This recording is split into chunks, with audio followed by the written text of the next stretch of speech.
Қанат пен Болат әжесінің қасында ойнап отыр. Бір кезде Қанат әжесін құшақтады. Әжем менікі, мен әжемді жақсы көремін.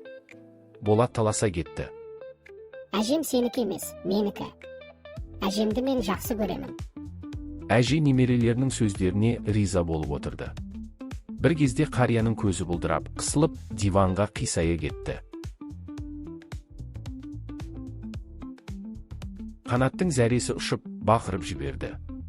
Болат абыржымай телефонға барып, жедел жәрдем шақырды. Ақ халатты дәрігерлер келіп, әжесіне ине шаншып дәрі берді. Әжесі басын көтеріп, дәрігерге алғыс айтты. Дәрігер балалардан: Телефонмен жедел жәрдемді шақырған кім? Менмін. Ақылды бала екенсіңдер. деді дәрігер.